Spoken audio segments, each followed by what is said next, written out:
Hi, this is Eric Elder. I'm with my friend Ronn Baker, and he has just finished publishing 2 books of a trilogy. This one is called A Search for Eden, and this one is called Finding Eden, and the third one is in process. But we're having a celebration of his book launch today, and I just had 3 questions for him that I thought would be interesting to you if you want to know about the book writing process, and also just to hear how you can take a book from conception to finished. And I just love what Ronn's done with these books, and I helped him at the very end of the process just to take his manuscripts that were finished and edited, and we just formatted them, got covers on them, and put them on Amazon so that anyone in the world can read them. And today was our public book launch here at the Streeter Library. So Ronn, my first question for you is, what sort of inspired you, or what transpired that when you retired 22 years ago from being an English teacher for 33 years, and then somehow you had this novel in you, and what happened that sort of launched you into writing this? Well, I taught language arts, which means I taught writing to junior high students for 33 years.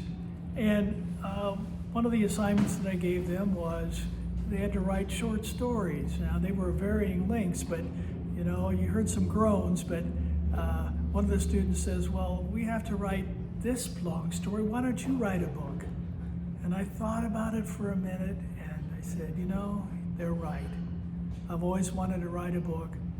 So I said, okay, I will do it. When I retire, I'll do it. And that's how the process got started. And you already had an idea you wanted to write a book, and this sort of helped push you along. And then 10 years ago, what happened that sort of got you into this particular version of what you were wanting to write? Well, 10 years ago, I was at my computer, and this little phrase went through my head.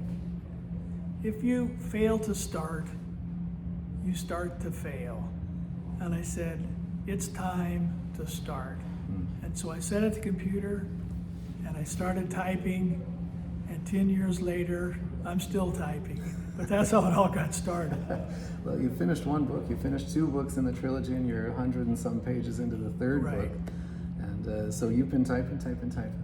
Tell me, what was the most enjoyable part of this whole thing? People love writing for different reasons, but what did you love about this process? One of them was the English language is so beautiful if you can just pick the right words. And so I might rewrite something 10 times until I got the image that I was wanting to get across perfectly the way I wanted it.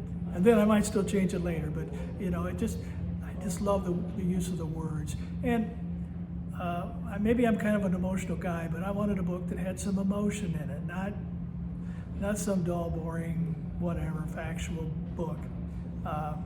And I tried to do that. And you know, there's parts when I hope that people will be excited, and there's parts where I hope maybe they will cry. And so I really enjoyed that process. And you are a language arts teacher, Right. So you love language, you love words, but also I love that you love that emotion. And it really came through. I read the first book not because I had to, it was already edited and done. But I was really fascinated by the subject, and you created this whole new world, and you threw someone into it who had never experienced a body before, never experienced pain, never experienced love, never experienced any of these sensations, and didn't have any history for that and what to do with that. And I thought that was really fascinating how you explored all those things. And it wasn't just, it's got some sci-fi, it's got some adventure, it's got Tarzan, it's got Heidi, a lot of the classics, but it was your own take on what it would be like to embody this new body and then to experience the world that we live in. And I thought it was very emotional, it was very relational. You experience highs and lows and pains just like we all do. So it's not just one genre, it's a human story. And I love that, and I love the way that you form the words to make it work. Well, it's not just about the hero Darman, who is certainly what you were talking about there, starting out in his search for Eden, for a place where he can belong. And there's also female characters, and they suffer or struggle with some of the same things that he struggles with.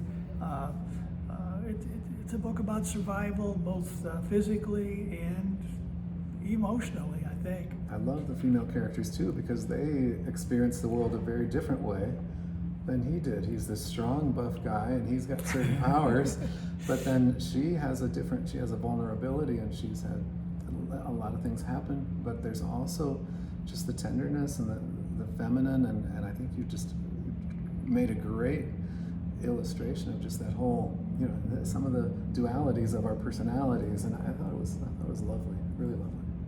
Yeah. Well, thank you. Yeah.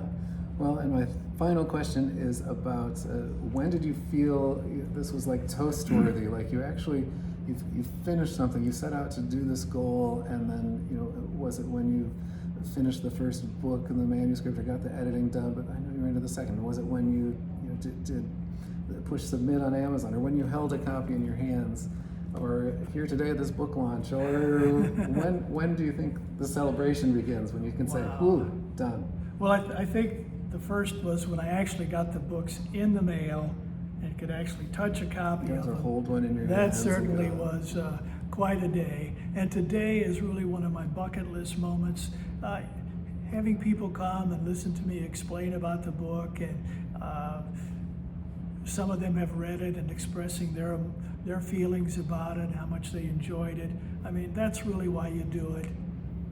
I mean, it's not about money, it's not about you, it's about the reader, and hoping that they spend a few hours of their life and get something out of it and enjoy it. And that's what it's really all about.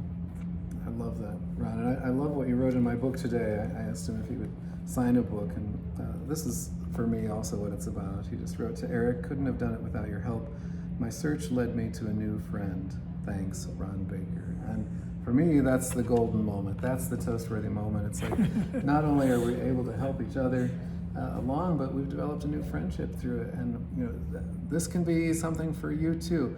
And if you have a book on your heart, you have something that you just want to share. Like I didn't know Ron before. I didn't know his thoughts. I didn't know what was in his head until he expressed them on paper and in a book form. And I am praying for 100 Christians to write their story, whether it's just from a Christian worldview, at least a good, strong moral worldview. Even this is a different genre, but they're good characters. They know right and wrong. They do the right things. I love that. Or it's your personal testimony about how God has worked in your life. I love that. And I'm just praying for 100 Christians, and I've written a little book called "Write With Me: The Ultimate Guide to Write and Self-Publish That Book on Your Heart." And I just went through all these things with Ron. He didn't care to go through all the book and figure it all out. He just said, "Can I just have you do this for me?" And I said, "Perfect. Let's just spend some hours and we'll just get it done." And then I have this companion guide too. But if you wanted to write a book, you can just fill out the answers to this, and it just walks you through, and it's got blanks and questions, and you just fill this out. And by the end, you can have a really good, strong start on that book on your heart, whatever that book is. And if you're watching this before November 1st in 2023, then we have a writing retreat at Starbrook, November 1st and 2nd, and we'll be going through these books and just helping people just walk through how to write and self-publish that book on your heart. But I've also got videos you can use, so if you're watching this after that, you can get the book still in Amazon. Just look for Eric Elder, Write With Me. But today, my focus was really on Ronn Baker and just this amazing experience that he's just had, and just the thrill of publishing his own 2 books now, and a 3rd one's still coming. So maybe your final toast is still coming when you get that 3rd one done. You never know. It might be a 4th one. I can't say. It just, you're a writer. You're a wordsmith. You love expressing once you get things. into it, it's hard to stop. I just tell people, if they have ever had the dream of writing a book, you just have to start and do it, and the ideas will come, and you just go with it. Wonderful. Yeah, just get started. Like you said at the beginning, if you fail to start, you start to fail. And don't fail to start. If you've got a book on your heart, go ahead and write it. You've got some thoughts you want to express. You've got a song you want to sing, an art you want to paint. Go for it. Do it. Because once it comes out of your head, then other people can be blessed by it. So thanks, Ron. And Thanks you, for Eric. being my friend. I appreciate it. Well, thank you. Thank you so much. Your help was invaluable.